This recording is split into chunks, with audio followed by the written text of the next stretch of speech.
আমি এরকম একজন এমপি হতে চাই, ক্ষমতায় থাকলেও যেরকম বাড়িতে মাথা উঁচু করে বাঁচবো, কোনোদিন যদি ক্ষমতার আসনে নাও থাকি তার থেকে বেশি মাথা উঁচু করে বাঁচবো। এরকম কোনো ক্ষমতা চাই না যে ক্ষমতার পরে মানুষ এলাকায় থাকতে পারে না। ভাই আমার, আমি এরকম এক এমপি হতে চাই যার সাথে মানুষ বুকে বুক লাগাতে পারবে। আমি এমন একজন এমপি হতে চাই যাকে দেখলে, যার সাথে দেখা করতে চাইলে মানুষ গিয়ে দেখা করতে পারবে। আমি এমন একজন এমপি হতে চাই যার সাথে কথা বলতে চাইলে মানুষ গিয়ে মনের কথাগুলো বলতে পারবে। আমি এমন একজন এমপি হতে চাই যে ঢাকায় সময় দিবে না, যে ঢাকায় থাকবে না সে বাড়িতে থাকবে, দেশে থাকবে। যদি কোনো প্রয়োজনীয়তা থাকে, প্রয়োজনীয়তার তাকিদে সে ঢাকায় যাবে, না হয় সে তার গ্রামে অবস্থান করবে। সারাদিন তার গ্রামের মানুষের ভালো খারাপ মন্দ সব কিছু শুনে তার উপরে সে সারাদিন চলবে। এমন একজন এমপি আমি হতে চাই ভাই। আমি এমন একজন এমপি হতে চাই যে শুধু শিবচর থানার ক্ষেত্রে, শুধু শিবচর থানায় নয়, আমি এমন একজন এমপি হতে চাই বাংলাদেশের পার্লামেন্টে 300 এমপি বসে থাকবে। সেই 300 এমপির ভিতরে এই কথা অহংকার হয়, আবার অনেকে মনে করবেন, কিন্তু আমি বলবো এটা আমি অহংকারের সাথে বলছি না। এই 300 এমপির মধ্যে আমি হানজালাও একজন থাকবো, কিন্তু এই হানজালার ভিতরে ভারতবর্ষের ব্রিটিশ বিরোধী আন্দোলনের যে ঐতিহাসিক রক্ত আর ব্লাড নিয়ে যে সংসদে হানজালা বসবে, আমি বলবো হানজালা ব্যতীত সেই সংগ্রামী ঐতিহাসিক রক্ত এই পার্লামেন্ট মেম্বার দ্বিতীয় আর কারো নাই।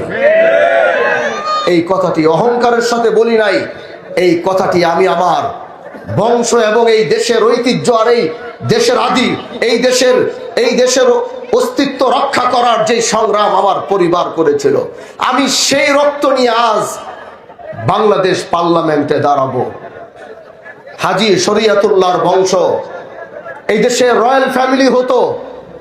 হাজী শরীয়তুল্লাহর পরিবারের গাড়ির নাম্বার প্লেট থাকতো আলাদা, তার ফ্ল্যাগ থাকতো আলাদা, তাদের চলাফেরার সব থাকতো আলাদা। কিন্তু এই বাংলাদেশ হাজী শরীয়তুল্লাহর বংশকে সেই মর্যাদা কোনোদিন দিতে পারে নাই। যদি আমরা আজকে থাইল্যান্ডে হতাম, যদি আজকে আমরা ইন্দোনেশিয়ার হতাম, যদি আজকে আমরা মালয়েশিয়ার হতাম, যদি আজকে আমরা সিঙ্গাপুরের হতাম, তাহলে হাজী শরীয়তুল্লাহর পরিবার যদি ওই রকম কোন দেশে থাকতো, তাহলে সেই দেশের রয়্যাল ফ্যামিলি থাকতো। কারণ কি?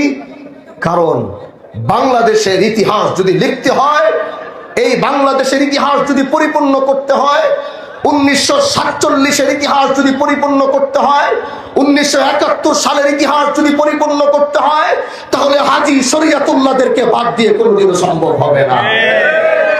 আজকে সেই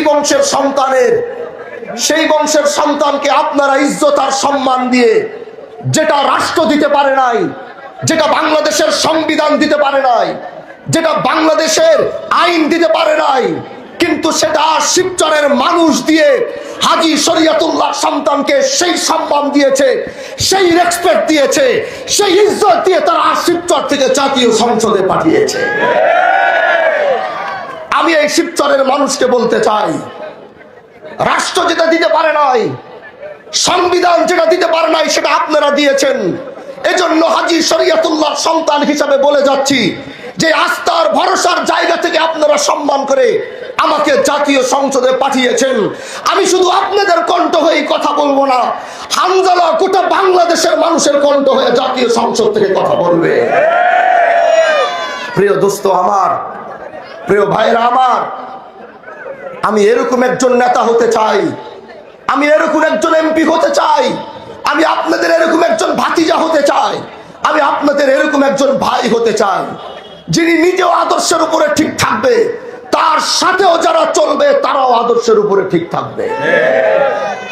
আপনারা দেখেছেন, একজন রাষ্ট্রপ্রধানের বদনাম হয় তার নেতৃবৃন্দর কারণে, একজন মন্ত্রীর বদনাম হয় তার নেতৃবৃন্দর, তার আত্মীয় স্বজন নেতৃবৃন্দর কারণে, একজন এমপির বদনাম হয় তার নেতৃবৃন্দ, তার আত্মীয় স্বজনের কারণে, একজন চেয়ারম্যানের বদনাম হয় তার আশেপাশের মানুষগুলোর কারণে। এই সব কিছু দেখা আমাদের শেষ। এখন আমরাও যদি সেই একই ট্র্যাকের উপরে হাঁটবো, আমরাও যদি সেই একই ট্র্যাকের উপরে চলবো, তাহলে তাদের সাথে তো হামজালাদের কোনো পার্থক্য থাকবে না।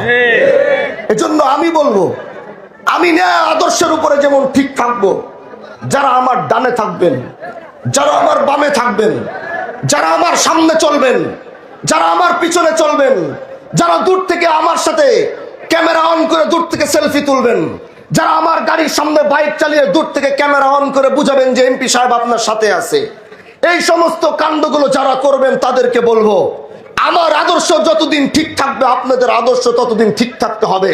যদি একজনকেও দেখবো যে আদর্শ থেকে বিচ্ছিন্ন হয়েছেন, তাহলে আপনার সাথে আমার কোনো সম্পর্ক থাকবে না।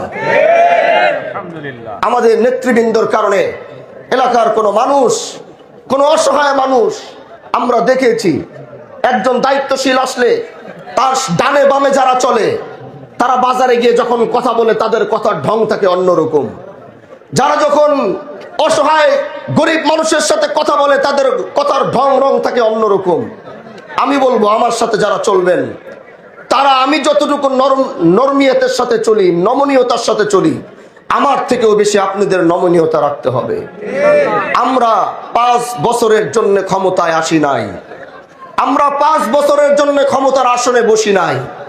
আমরা এই 5 বছর আমাদেরকে মনে করি না যে আমরা অনেক কিছু হয়ে গেছি। আপনারা দায়িত্ব দিয়েছেন, দায়িত্বের জায়গায় এসেছি। যদি এই ন্যায় এবং ইনসাফের পথে থাকতে গিয়ে আপনার আমাকে ভালো লাগলে আলহামদুলিল্লাহ, যদি ভালো নাও লাগে তাও আমার কোনো সমস্যা নাই। আগামীতে আবার 5 বছর পরে যদি মনে করবেন আমাকে দরকার তাহলে আনবেন, যদি মনে করবেন আমাকে দরকার নাই তাহলে আনবেন না।